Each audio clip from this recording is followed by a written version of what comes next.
En la mañana nos enfocábamos sobre todo en torno al Evangelio y pues hoy quiero en esta tarde focalizarme en torno a la primera lectura, una lectura muy fuerte. La verdad, escuchada, leída, meditada como sacerdote, cuestionándome sobre todo. Aquí, bueno, vamos a tratar el tema de ser pastores. Concluye el texto de Ezequiel que vamos a compartir, refiriendo que el Señor es nuestro pastor. Y el salmo responsorial de este día es el Salmo 23. Ese salmo hermoso, el Señor es mi pastor, nada me falta, ya lo hemos meditado. No obstante, hoy vamos a dejarnos cuestionarnos, yo como ministro de la iglesia, como servidor, pero también cada uno de nosotros desde nuestro lugar de responsabilidad en la iglesia de Cristo. Puse estas imágenes, esta imagen bella de un mosaico del Señor cargando una ovejita con el báculo del pastor, con su corona de espinas, y esta imagen que se hizo mediática, donde le pusieron al Papa Francisco una ovejita en sus hombros, y muchos vemos solamente el fragmento donde está solamente él con la ovejita. Una mujer de unas comunidades italianas, en la visita que él hace este gesto. Pero bien, vamos al texto de la palabra de Dios. Adelante, en nombre del Padre, del Hijo y del Espíritu Santo. Amén. Señor, te damos gracias esta tarde por el regalo de esta mañana. Te pedimos tomes también nuestras acciones de la tarde, bendícenos, haz que fructifiquen. Ayúdanos, Señor, para hacer el bien a los demás, aún sabiendo que no todo lo que es bueno a veces es atractivo, y reconociendo que no todo lo que es atractivo suele ser bueno. Danos la capacidad de buscar, sentir la satisfacción de hacer lo que tenemos que hacer. Que más allá de la alegría de una palabra de gratitud de alguien, podamos sentir en el corazón la gratitud y la alegría sobre todo de saber que hemos hecho lo que teníamos que hacer. Que más allá de las palabras que nos elogian, podamos sentir la satisfacción de ser tú el que nos digas, has hecho las cosas bien. Danos, Señor, tu luz. Bien, les decía ese libro del profeta Jeremías, el que voy a tomar. Lectura del libro del profeta Jeremías. Me vino esta palabra del Señor, hijo de Adán, profetiza contra los pastores de Israel. Profetiza diciéndoles, pastores, esto dice el Señor. Hay de los pastores de Israel que se apacientan a sí mismos. ¿No son las ovejas lo que tienen que apacentar los pastores? Os coméis sus carnes, os vestís con su lana, matáis las más gordas y las ovejas no las apacentáis. No fortalecéis a las débiles, ni curáis a las enfermas, ni vendáis a las heridas, ni recogéis a las descarriadas, ni buscáis las perdidas y maltratáis brutalmente a las fuertes. Al no tener pastor se desperdigaron y fueron pasto de las fieras del campo. Mis ovejas se desperdigaron y vagaron sin rumbo por montes y altos cerros. Mis ovejas se dispersaron por toda la tierra sin que nadie las buscase, siguiendo su rastro. Por eso, pastores, escuchad la palabra del Señor. Lo juro por mi vida, oráculo del Señor. Mis ovejas fueron presa, mis ovejas fueron pasto de las fieras del campo por falta de pastor, pues los pastores no las cuidaban. Los pastores se apacentaban a sí mismos. Por eso, pastores, escuchad la palabra del Señor. Así dice el Señor. Me voy a enfrentar con los pastores. Les reclamaré mis ovejas. Los quitaré de pastores de mis ovejas, para que dejen de apacentarse a sí mismos los pastores. Libraré mis ovejas de sus fauces, y para que no sean su manjar. Así dice el Señor Dios. Yo mismo en persona buscaré a mis ovejas, siguiendo su rastro. Palabra de Dios. Gloria a ti, Señor Jesús. Bien, el texto es fuerte, demasiado fuerte, pero un texto bello, un texto real. En la mañana meditábamos del Evangelio de San Mateo la parábola de los de la viña y los trabajadores de la viña.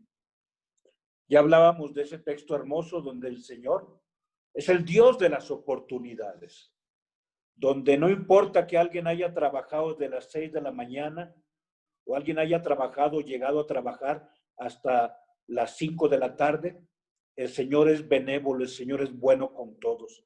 Así es de bueno Él con todos. Y en realidad, esa parábola que habla del trabajador de las 5 de la tarde es la historia de Israel, es la historia de los apóstoles, es la historia de la iglesia, es la historia actual y sobre todo es la historia de nuestras comunidades hoy por hoy. El Señor, quizá lo más fuerte que te decía en la mañana, lo más bello, era que manifiesta que hubo una persona que al 5 para las 6 de la tarde, por hablar al 5 para la hora 12ª, le dice, acuérdate de mí cuando estés en tu reino. Y el Señor le dice, hoy estarás conmigo en el paraíso. Ahí tienen la reflexión de la mañana. Pero ahora voy a este texto, que es la primera lectura del día de hoy, fuerte. Dice el Señor, Hijo de hombre, profetiza contra los pastores de Israel. Y viene subrayado, se apacientan a sí mismos. De hecho, es un elenco de reclamos que tendríamos que ver uno por uno, pero ya lo hemos leído. Y subrayo después hacia la mitad, al no tener pastor, se desperdigaron. O sea, esta inutilidad nuestra de los pastores afecta a las ovejas. Entonces, no tan solo nos servimos de ellas, sino que hacemos que se pierdan, que se desperdiguen. Y dice el color verde, mis ovejas se dispersaron por toda la tierra sin que nadie las buscase. No había nadie que se preocupara por ellas. Y luego otra vez reitera lo que ya había dicho arriba. Los pastores no las cuidaban. Los pastores veían por sí mismos. Se apacentaban a sí mismos. Se cuidaban a sí mismos. Se consentían a sí mismos. Y dice el Señor, me voy a enfrentar con los pastores. Y viene lo que Él dirá, les reclamaré, les quitaré, para que ya dejen de apacentarse a sí mismos. Voy a librar las ovejitas de sus fauces, que no sean su manjar. Pero viene la promesa del Señor. Yo mismo en persona buscaré a mis ovejas, siguiendo su rastro. Quisiera adelante esta tarde hablar del pastoreo del sacerdote. Ya había compartido este contenido o algunos elementos de este contenido hace algunos 3 meses, pero quisiera hablar del sacerdote, pero también de todo líder religioso, esos abusos que cometemos. En primer lugar, manejamos un discurso muy estudiado, sofista, engañoso, ese es el sofisma. O sea, la labia, manejamos una palabrería muy estudiada. O sea, alguien que tiene labia es alguien que busca convencer, pero no por bondad, sino simple y sencillamente para conseguir sus fines. Tiene estudiado el mensaje e incluso sabe que tiene que detonar emociones en el otro. Por eso el mensaje está estudiado, para que el otro llore, para que el otro entre en catarsis. Y si no llora, tengo gente que está puesta de acuerdo conmigo para que entre la gente se pongan a llorar y esto detone una catarsis colectiva. Y tengo todo estudiado, tengo todo analizado. Lo único que quiero es que la gente diga, mira qué bonito sentí, mira qué bonito habla este hombre. Aunque uno esté mintiendo de forma fría, lo que me interesa es conseguir mis fines. Y la gente sale y dice, qué bonito me sentí. Pues sí, psicológicamente cuando tienes una catarsis, un desfogue, te sientes bien. Pero hay quienes utilizamos de forma estudiada ese recurso. El líder religioso que abusa de las ovejas del Señor también tiene el pecado de la grandiosidad. Digamos que no reconoce el derecho de los demás están bajo de mí. Existe una jerarquía piramidal. Y perdón que lo diga, pero o sea, yo lo estoy viendo en mi espejo, pero quizá hay algo tan conocido como Nazón Joaquín que tú puedes ver. Lo peor de todo, o sea, no es que uno se sienta servidor de Dios, sino que uno se sienta Dios y que uno usurpe el lugar de Dios. Es una herejía, es idolatría, pero así vamos nosotros a veces enfermándonos de poder y pisoteando a los demás. No reconozco en el otro un rostro de una persona, menos de un hijo de Dios, menos el rostro de Jesucristo. Lo único que veo es en qué te puedo aprovechar. Digamos, como yo soy el que soy arriba de la pirámide y arriba de mí nada más Dios, la persona se siente con derecho, con privilegios, los demás se vuelven su propiedad, o sea, se apropia de las ovejas que son de Dios y entonces todo el mundo tiene que rendirle pleitesía, guana, adulación, atención de todos, quiere que todo el mundo le sirva, en ocasiones detonando todo esto con una falsa humildad. Es que yo, en realidad, yo no sirvo para esto. No, sí, padre, usted es muy bueno. No, es que, no sé si hice las cosas bien o las hice mal. La persona quiere escuchar que tú le des un elogio, porque su alimento son los elogios. Adelante, hablemos de este pastor que se traga las ovejas de nuestro Señor. Somos faltos de remordimiento, de vergüenza y de culpa. Vemos al otro como objetivo. A ver, dices que él tiene una frutería. Oye, esa señora, sí, es la que tiene la carnicería. Y entonces ve al otro como objetivo y como oportunidad. En vez de ovejas de Cristo, tiene víctimas. Oye, dile a la señora que ahorita que termine la misa venga a verme. Ahorita que termine el culto venga a verme. Sí, porque la señora es la que tiene la tienda más grande en la colonia y entonces la persona dice, de aquí me agarro. Para aquellos que estamos enfermos, porque esto es patológico, se vuelve una patología. Lo peor de todo es que este mitómano se cree sus propias mentiras y para él siempre el fin justifica los medios. ¿Por qué? Porque pues esa señora tiene que colaborar para que pues le dé el retiro, pero pues también para mi refrigerador. Bueno, y también tengo un primo y también tengo un sobrino. Este pastor voraz tiene emociones frívolas.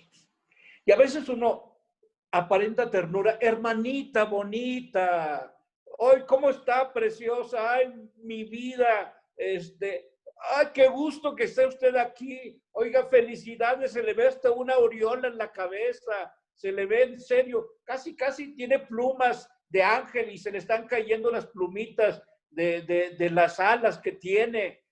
¡Ay, mi cariñito! Venga para acá, oiga, ¿cómo están preciosos sus hijos? Pero es una actitud fingida. Es su arma preferida y la más eficaz. Ay, padre, qué bueno es. Mire, aquí tiene un cariñito.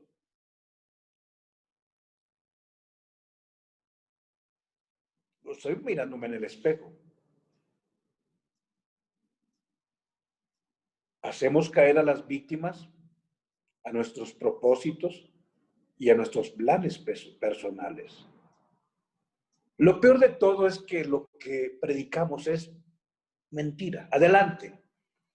Porque predicamos el amor de Dios y nosotros no hemos experimentado el amor de Dios. Y por eso somos falsos. Porque nunca hemos experimentado ese maravilloso amor de Dios. Somos incapaces para amar.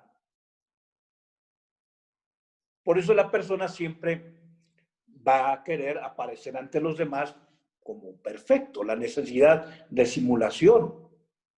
Y cuando alguien de pronto le descubre a uno la falsedad, obviamente la persona se vuelve, pero totalmente agresivo contra aquellas personas que descubren su simulación. Y entonces hasta puede acusar a los demás. Oigan, en esta junta de coordinadores de grupos quería decirles sobre fulanita. Fíjense que tiene unos problemas muy fuertes. Ah, caray. Ojo, yo creo que aquí no tan solo se debe revisar el sacerdote, sino quienes tenemos alguna responsabilidad en algún grupo apostólico, en algún grupo de la iglesia. Porque de pronto en estos ámbitos, o sea, somos buenos para destacar la paja que tiene el ojo del otro y no vemos nuestra propia viga. Pasemos a la última diapositiva en torno a este tema sobre los pastores. Este pastor que se alimente, que engorda y que descuida las ovejas, es alguien insensible. O sea, en realidad esto es lo más patológico. Alguien puede venir sufriendo y no es capaz de conmoverse. ¿Por qué? Porque le interesa el dinero. Y viene alguien que está destrozada porque murió el hijo, pero como la persona no trae atuendos que le llamen la atención, lo que ya reclamaba el apóstol Santiago, viene un pobre y le dice, siéntate en el piso, viene un rico y le dice, pase para acá usted, su majestad, y le pone la alfombra roja. O sea, la persona se vuelve patológicamente insensible, no es capaz de percibir que la otra persona está sufriendo.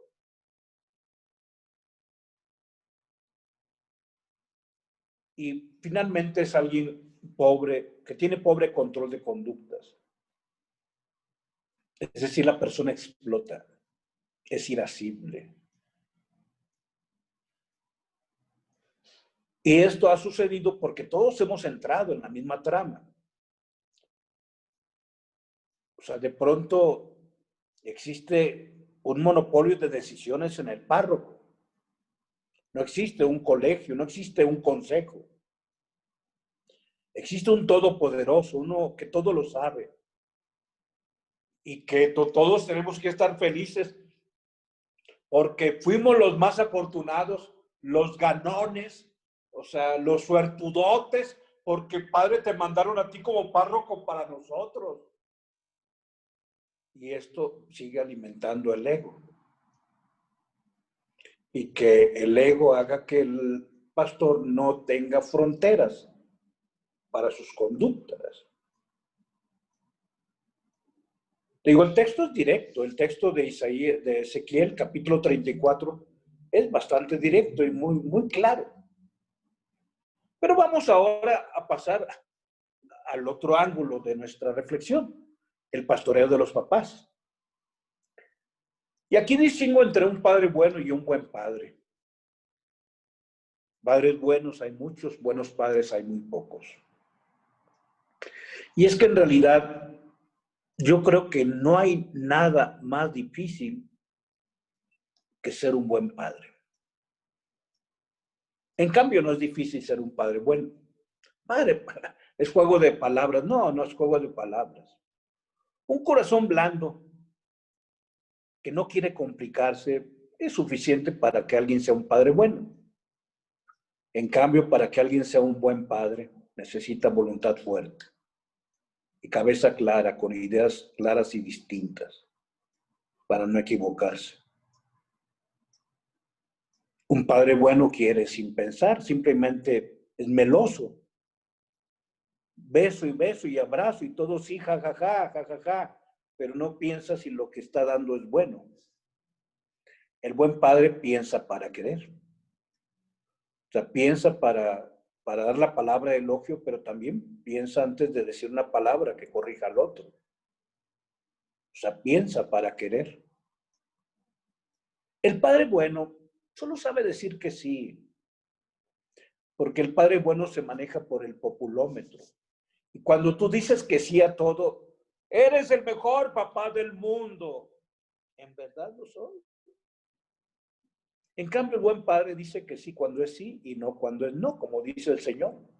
Que vuestro sí sea sí, vuestro no sea no, lo demás es del maligno. El Padre bueno hace del niño un pequeño Dios, mi rey, mi angelito, mi tesoro. Y ese pequeño Dios acaba siendo un pequeño demonio, un Luzbén. En cambio, el buen padre a nadie le dice que es alguien divino ni que es alguien angelical. Él no hace ídolos. Sabe que hay el único Dios que nos guía para que hagamos las cosas bien. Adelante. El padre bueno debilita la voluntad de su hijo porque el hijo no hace nada. Es más, que ni se levante. Es más, le llevo su comida a la cama. Es más, le dejo ya la frutita picadita. Oye, padre, eso es malo. Pues es que tiene 24 años el huerco. Ya no pela ni el plátano. O sea, le ahorra esfuerzos y responsabilidades. O sea, son las 11 de la mañana y la mamá quiere levantarlo y el papá dice, no, déjalo. En cambio, el buen padre echa a volar la fantasía de su hijo, no dándole todo, sino al contrario, con lo que tiene a las manos. O sea, es capaz de pensar, de soñar, de tener ilusiones, de ser creativo. El padre, bueno, no quiere que su hijo se fatigue. Si fuera posible, lo llevaría cargando. El buen padre templa el carácter del hijo, donde le guía por un camino de deber y de trabajo. El padre bueno le da todo al hijo para que no esté en desventaja. Es que mira, hijo, ten esto. El buen padre sabe que la peor desventaja que se le da a un hijo es el no enseñarle a trabajar, a luchar, a esforzarse. La peor desventaja es impedirle afrontar los problemas. El padre bueno le da a su hijo deliciosos frutos, mientras que el buen padre le ofrece herramientas de trabajo. Adelante. El padre bueno quiere que su hijo tenga lo que él no tuvo, pero no le da lo que sí tuvo. Porque el padre bueno, dice, es que no quiero, yo quiero que mi hijo tenga lo que yo no tuve, pero tú sí tuviste tiempo y hoy no tenías tiempo para él. Tú sí tuviste una palabra de tu papá, de tu mamá que te corrigió y tú no le das esta palabra hoy. El buen padre, a diferencia del padre bueno que quiere que su hijo tenga lo que no tuvo él, el buen padre le da a su hijo lo que sí tuvo y sabe bastante bien que aquello que no tuvo le ha permitido ser lo que hoy es él, sobreponerse a la adversidad. De ahí que no le da al instante todas las cosas, sabe que no tiene que darle todo. Y así, el padre bueno llega a la vejez decepcionado y tardíamente arrepentido. Y perdóname que quizá lo histrionice o lo actúe un poco, pero el padre bueno llega a la vejez decepcionado, tardíamente arrepentido, escuchando los tímpanos de sus oídos la frase, eres el mejor papá del mundo. Y él sabe que no lo fue, porque está ahí frente al féretro de su hijo. O tiene que ir a visitar a su hijo el día de visitas en el reclusorio. O tiene que ir a esa clínica de desintoxicación y sigue taladrando el caracol de su oído. Eres el mejor papá del mundo. El padre bueno llega a la vejez decepcionado y tardíamente arrepentido. Mientras que el buen padre ve llegar los años respetado, querido y a la larga comprendido.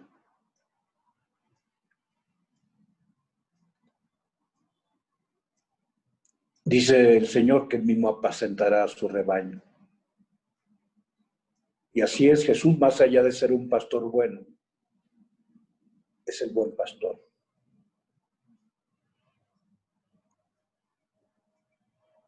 ¿Tú qué eliges?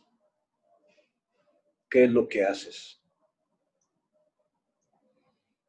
Bien, creo que ahí dejamos la reflexión, aunque hay otras diapositivas adelante. Ya en la noche, primero Dios, compartiremos, pero hasta ahí lo dejamos. Reitero, hoy Ezequiel, en este capítulo 34, versículo 1 al 11, nos invita a revisar qué tan buenos pastores somos.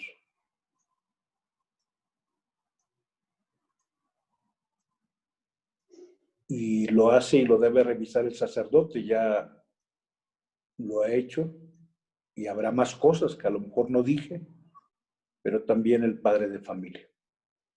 Que el Señor los bendiga en el nombre del Padre, del Hijo y del Espíritu Santo. Amén.